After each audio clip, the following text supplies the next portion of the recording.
आज एक नई कहानी के साथ हम फिर से आए हैं। पुण्यात्मा कैसी होती है, उनके लक्षण क्या होते हैं, उसके बारे में हम इस कहानी में देखेंगे और सबसे बड़ा पुण्यात्मा कौन है उसके बारे में भी जानेंगे। चलिए शुरू करते हैं। बहुत समय पहले की बात है। काशी है वो बहुत ही प्रसिद्ध स्थान है। आज उसे वाराणसी या बनारस के नाम से भी जानते हैं। संस्कृत विद्या का वह पुराना केंद्र था।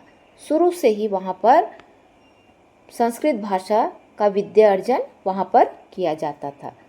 उसे भगवान विश्वनाथ की नगरी या विश्वनाथपुरी भी कहा जाता है। विश्वनाथ कौन है? भगवान शंकर हैं, जिन्हें विश्वनाथ के नाम से जाना जाता है। वहाँ उनका एक बहुत ही पुराना प्राचीन मंदिर है। एक दिन विश्वनाथ जी के पुजारी ने सपने में देखा कि भगवान है उससे मंदिर में विद्वानों और धर्मात्मा लोगों की सभा बुलाने को कह रहे हैं।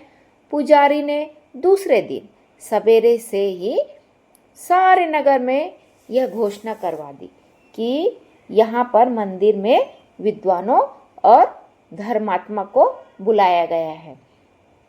काशी के सभी विद्वान, साधु और दूसरे पुण्यात्मा दानी लोग भी गंगा जी में स्नान करके मंदिर में आए। सबने विश्वनाथ जी को जल चढ़ाया, प्रदक्षिणा की और सभा मंडप में और जो बाकी बचे वो बाहर खड़े हो गए। उस दिन मंदिर में बहुत ही ज़्यादा भीड़ थी। सबके आ जाने पर पुजारी ने अपना सपना सभी को बताया। सब लोग हर हर महादेव की ध्वनि करके शंकर जी की प्रार्थना करने लगे। जब भगवान की आरती हुई, वहाँ पर आरती होने के बाद घंटे बंद हो गए बजना और सभी लोग प्रार्थना कर चुके थे। तब सबने देखा कि मंदिर में अचानक खूब प्रकाश हो गया है। भगवान विश्वनाथ की मूर्ति के पास एक सोने का पत्र पड़ा मिला।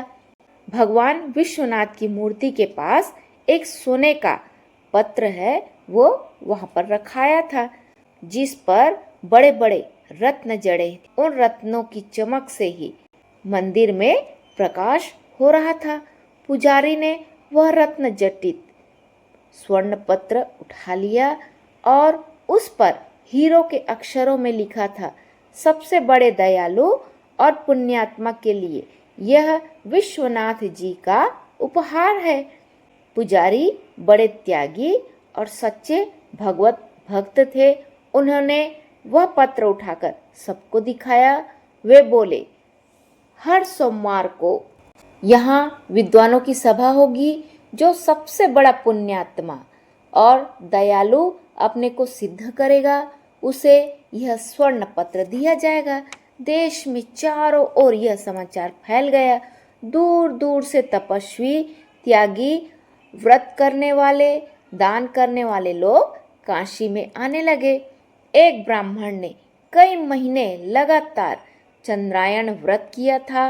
वे उस स्वर्ण पत्र को लेने आए, लेकिन जब स्वर्ण पत्र उन्हें दिया गया, उनके हाथ में जाते ही वह मिट्टी का हो गया और उसकी जो ज्योति निकल रही थी वो भी नष्ट हो गई थी। अब वो पंडित लजा कर उन्होंने स्वर्ण पत्र लौटा दिया। जैसे ही उन्होंने लौटाया, पुजारी के हाथ में जाते ही वह फिर से सोने का हो गया और उसके रत्न चमकने लगे। एक बाबूजी ने बहुत से विद्यालय बनवाए थे। कई स्थानों पर सेवा आश्रम भी चलाते थे। दान करते करते उन्होंने लगभग अपना सारा धन खर्च कर दिया। बहुत सी संस्थाओं को वो सदा दान देते रहते थे। अखबारों में उनका नाम भी छपता था।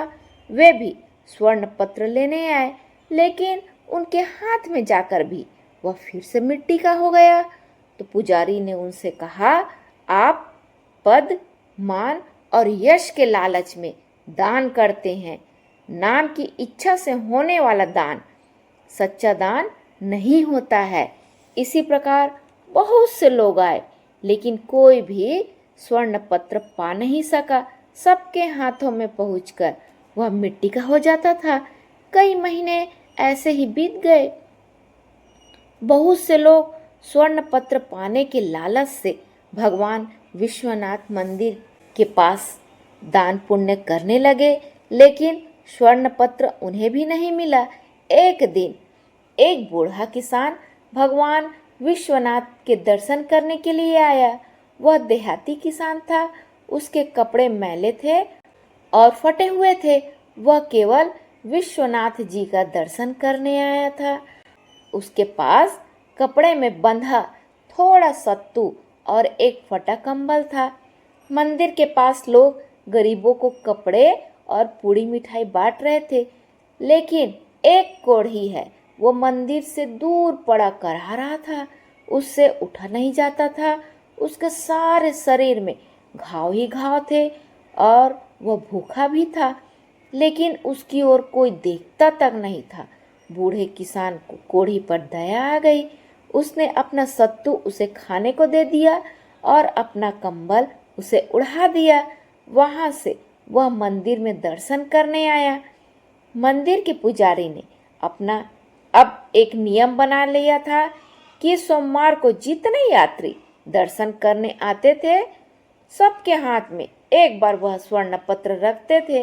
बूढ़ा किसान जब विश्वनाथ जी का दर्शन करके मंदिर से निकला, पुजारी ने स्वर्ण पत्र उसके हाथ में रख दिया।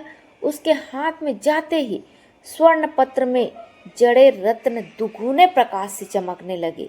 सब लोग बूढ़े की प्रशंसा करने लगे।